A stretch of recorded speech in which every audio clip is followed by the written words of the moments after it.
Hello friends, welcome to the biggest match review.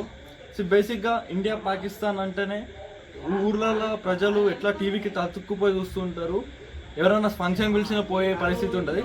అలాంటి మ్యాచ్లో India Pakistan match అనగా గుర్తుకొచ్చే ఫస్ట్ ప్లేయర్ మనకు విరాట్ కోహ్లీ. అండ్ సేమ్ అదే జరిగింది, సేమ్ మళ్ళీ అదే ప్లేయర్ ఇండియాని గెలిపించిండు. ఫస్ట్ ఆఫ్ ఆల్ మనం రివ్యూ విషయానికి వస్తే, పాకిస్తాన్ టాస్ గెలిచి ఫస్ట్ బ్యాటింగ్ తీసుకుంది.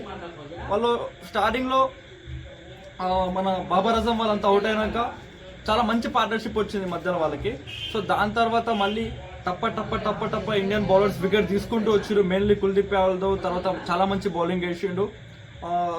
స్టార్టింగ్లో కొంచెం స్పిన్ కాకుండా సరే, even Hardik took very good wickets Hardik took. But when India came to the batting, Rohit started in his style he was played like just 15 balls and got 20 runs.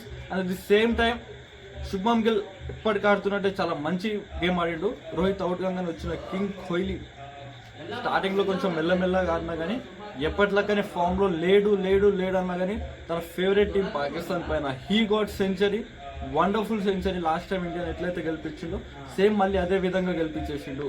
This was a wonderful match and I think probably India went to the semifinals.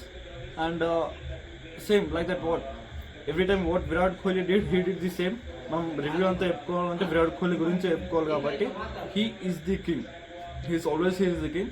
Like 1-1 world బాల్స్లో 100 runs చేసిండు. And లాస్ట్లో కొంచెం drama నడిచింది king Kohli century గురించి, but he did it. That was a very wonderful century. And of course మన favourite enemy పైన మళ్ళీ ఒకసారి మన కింగ్ గెలిపించేశాడు. That's the review.